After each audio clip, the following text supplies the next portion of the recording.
Nah, Anda sudah ngumpulin nih beberapa sumber yang, wah, menarik banget ya, soal rahasia-rahasia di balik kebebasan finansial.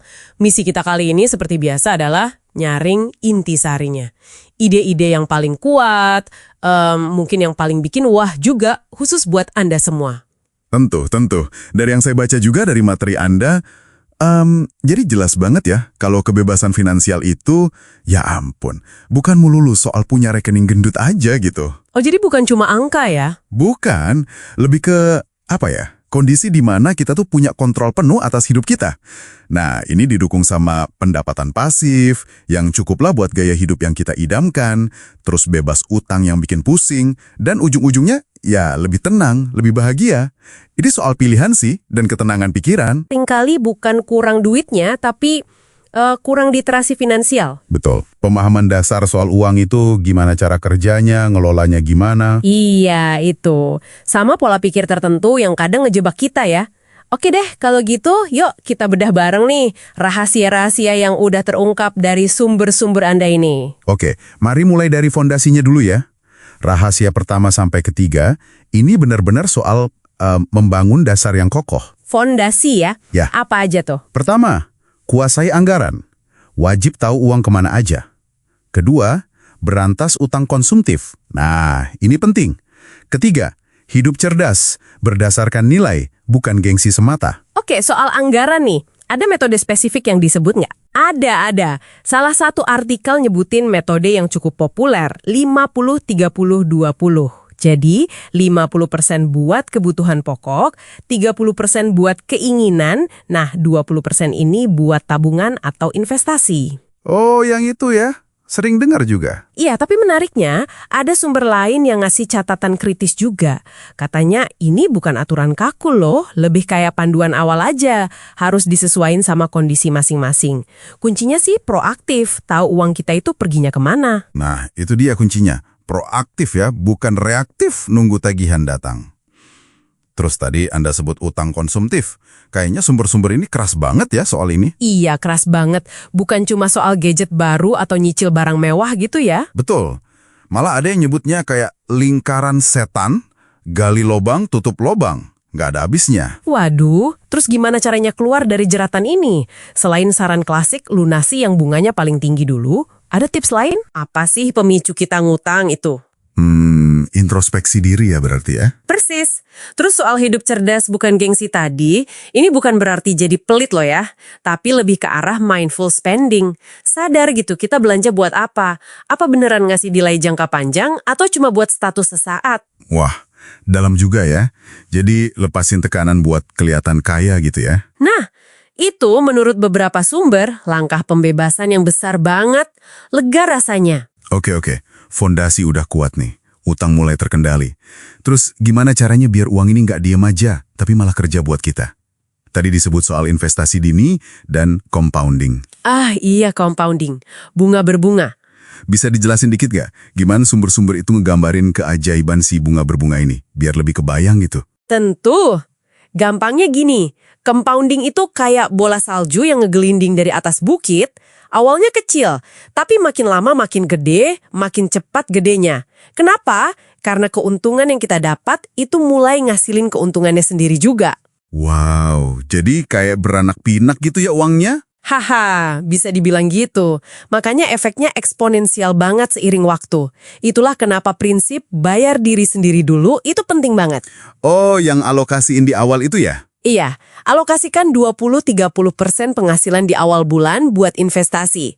Jangan nunggu sisa di akhir bulan, seringnya udah habis duluan kan? Bener juga sih. Tapi ada lagi yang krusial banget nih, soal diversifikasi. Maksudnya? Jangan cuma diversifikasi aset investasi aja, tapi juga sumber pendapatan. Jangan cuma ngandelin satu gaji aja. Oh, jadi jangan taruh semua telur dalam satu keranjang gaji ya. Masuk akal. Sumber-sumber lain nyaranin cari tambahan gitu, kayak freelance, bisnis sampingan. Betul. Freelance, bisnis kecil-kecilan, atau mungkin monetisasi hobi. Banyak kok caranya sekarang. Tapi ada peringatan nggak sih? Misalnya, risiko kalau kita nyoba terlalu banyak hal sekaligus, jadi nggak fokus gitu. Ada. Justru itu, pentingnya fokus juga digarisbawahi. Biar nggak malah kecapean sendiri, atau hasilnya setengah-setengah semua. Kuncinya itu milih aliran pendapatan tambahan yang strategis dan bisa berkelanjutan. Strategis dan berkelanjutan ya? Dan ini nyambung banget sama rahasia keenam, investasi pada diri sendiri. Ini penting banget. Investasi pada diri sendiri. Maksudnya gimana tuh? Tingkatin skill yang relevan sama zaman sekarang. Contohnya ada yang nyebut analisis data, pemasaran digital, terus asah kemampuan negosiasi gaji, bangun jaringan pertemanan atau profesional. Ini semua nambahin modal manusia kita. Aset paling penting kan? Wah, iya bener juga.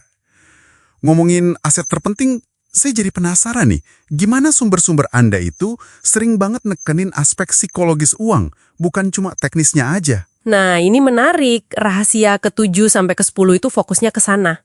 Pola pikir dan ketahanan mental. Apa tuh jebakan mindset yang paling sering disebut? Jebakan terbesarnya itu fokus ke konsumsi instan sama status semu. Ngejar kekayaan yang kelihatan dari luar aja, padahal kekayaan sejati itu seperti yang dibilang sumber lain, lebih ke internal. Rasa aman, kebebasan milih, gitu. Jadi, bukan pamer ya, intinya. Bukan sama sekali. Makanya, disinilah disiplin dan konsistensi jadi krusial banget buat ngebangun kebiasaan baik jangka panjang. Oke.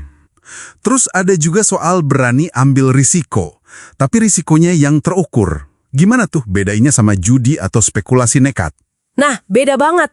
Risiko terukur itu ada dasarnya. Ada riset, ada pemahaman, ada strategi buat ngurangin risikonya kalau terjadi apa-apa. Bukan lompatan buta aja. Jadi udah dipikirin matang-matang ya? Iya, paham potensi untungnya gimana, potensi ruginya gimana, baru ambil keputusan yang rasional. Ini juga nyambung sama belajar dari kegagalan.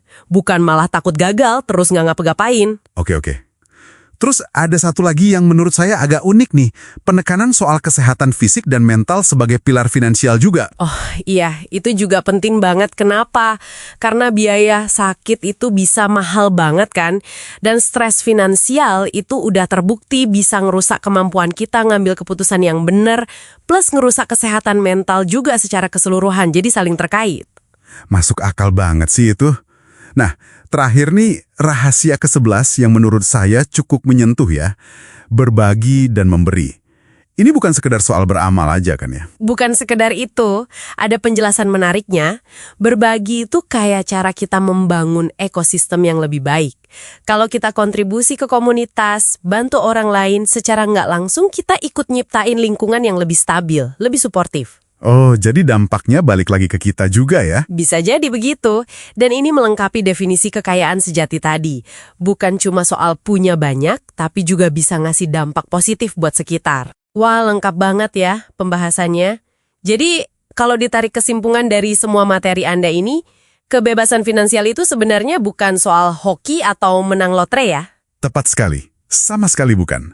Ini adalah buah dari, kombinasi strategi finansial yang cerdas, terus disiplin baja buat ngejalaninnya secara konsisten, dan yang gak kalah penting, pola pikir yang benar soal uang dan kehidupan.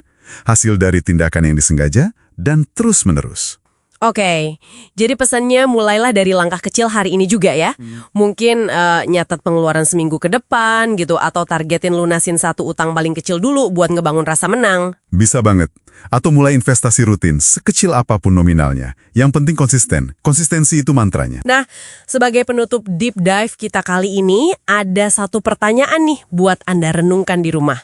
Kalau kekayaan sejati itu melampaui sekadar angka di rekening, kira-kira metrik personal apa nih yang bakal Anda pakai buat ngukur kemajuan finansial sekaligus kepuasan hidup Anda sendiri? Coba dipikirkan ya.